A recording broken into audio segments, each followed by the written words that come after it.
After sharing my story about getting diagnosed with Hashimoto's in episode 42, and then 5 things that improved after I dropped gluten in episode 48, I've received a lot of DMs on Instagram asking how hard it is to be gluten free when I eat out, travel, spend time with friends and families during the holidays, etc.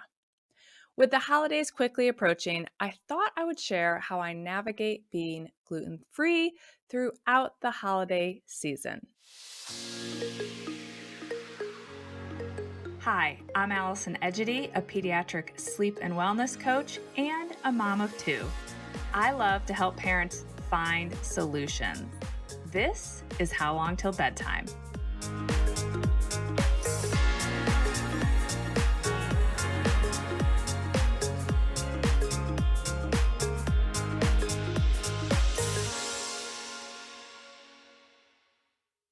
Let me start by saying that I hate COVID. I hate the fact that we all had to hunker down and live with such stress and anxiety for so long. I hate that so many lives have been lost. I hate that it's not over. In fact, I'm still recovering from COVID as I record this episode. But one of the ways I support my own mental health is to look for silver linings. And for me, one of those silver linings was that my Hashimoto's diagnosis happened shortly before the pandemic lockdown. And as I made many lifestyle changes in order to improve my health, I was at home. I had no distractions on that front. It's much easier to make diet changes at home. I got to learn how to be gluten free without complicating factors like attending a party, traveling, or big holiday family gatherings where many of us would typically eat lots of goodies. As we started to venture back out into the world, I did find myself with some food anxiety. As we prepared to travel to see family for Thanksgiving, for example, I remember being anxious about what I was going to eat during our travels. What would I do if we had delays, etc. And I worried about if there would be food at my parents' house that I could eat because no one there is gluten free. These are somewhat irrational fears because you can pretty much find something that's gluten free anywhere you go.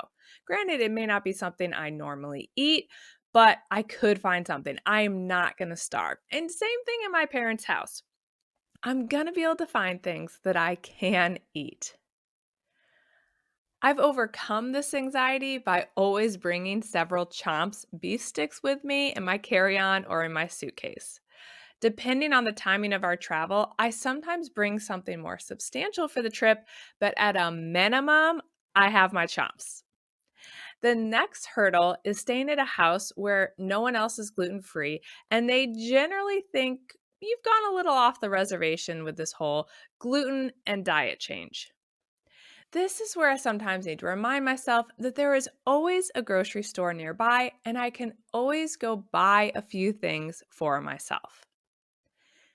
Given the fact that I had a year plus to learn how to be gluten free without many distractions, and I still felt anxious about being on a dietary restriction while traveling or during the holidays, I want to acknowledge that it is a big shift. And it can feel very overwhelming to go gluten free or really dairy free. There's so many diet restrictions that many people are working with to improve their health. It can be very overwhelming to transition into sticking to that around the holidays, particularly if these holidays involve travel. So, I'm going to share how I feel about and how I personally approach being gluten free over the holidays in hopes that it can help you get mentally prepared for how you want to approach the holiday season if you're new to having dietary restrictions. So I approached being gluten free in the same way I approached sleep when we traveled when our girls were younger. When my girls were nappers and absolutely struggled if they went to bed too late, I didn't expect family members to change their plans based on my children's sleep schedules. But I also held to their schedules and missed events without feeling guilty. That is how I approach being gluten-free around the holidays. I don't expect anyone to change what they would serve at Thanksgiving dinner or on or around Christmas, which is the holiday that our families celebrate. I make it my responsibility to make sure there is something that I can eat, and I don't feel guilty about not eating all the other yummy stuff that is prepared. I remember last year my mom being very worried about me not being able to eat Thanksgiving dinner because, of course, if you're not actually gluten free, it's unlikely that you're going to catch all the random places that you could find gluten. And I have a serious reaction when I eat gluten, so it's pretty important that I don't eat it. I assured her that I wanted her to forge ahead with her meals that she had planned. She's always running to the grocery store before we arrive, and she always asks what our kids need. So, in that list that I shared with her, I was sure to include some things that both the kids and I can eat. I know how to look for gluten and what ingredients to ask about, so it actually wasn't that hard for me to figure out what I could and couldn't eat at her Thanksgiving dinner table. And if I wasn't sure, I just erred on the side of not eating it. And I go into these types of family meals knowing that if there isn't much I can eat, I'm happy to make myself a simple salad and a simple protein that I always make sure I have on standby. Speaking of having food on standby, there have been several trips where we've gone to visit family and we just make sure to quickly stop at the grocery store between the airport and their house to buy a few things that I know I could quickly prepare to eat. That way, I'm not holding anything up. A little trickier situation is, say, a sit down dinner at a family friend's house. This is where you'll likely feel a bit more anxious because you are going to need to communicate in advance that you are gluten free. I think this is important because you certainly don't want your host feeling guilty if they were to serve a meal and it turns out there's very little that you can eat. But again, I am quick to offer to bring a side dish that I know I can eat or to bring a protein that I can just quickly reheat and eat while they eat everything else that the host planned to serve. And if we're going to a bigger holiday party somewhere, or this is true when we go to any parties throughout the year, I will always eat something before I go. Most often, there is something on the food table that I could confidently eat. Like, I love a good veggie tray. But I have certainly been to gatherings where there was nothing that I could eat without having to be that annoying person who asks about ingredients, which I don't want to be.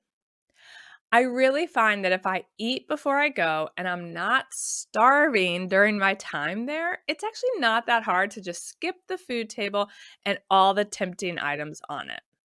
And of course, I can always put a few of my Chomps beef sticks in my purse.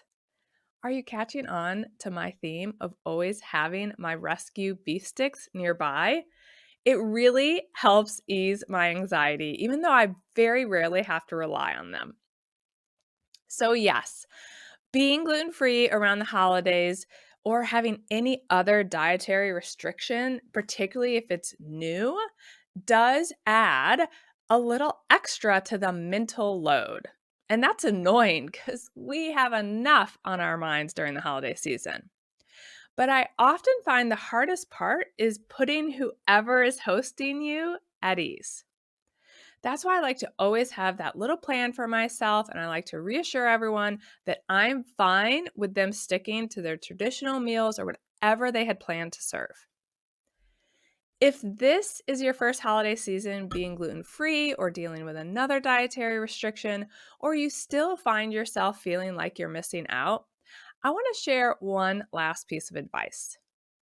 If you have a favorite dish that typically has gluten or the ingredient you can no longer eat in it, I strongly encourage you to start experimenting with making an option without gluten or without said ingredient that you'll enjoy.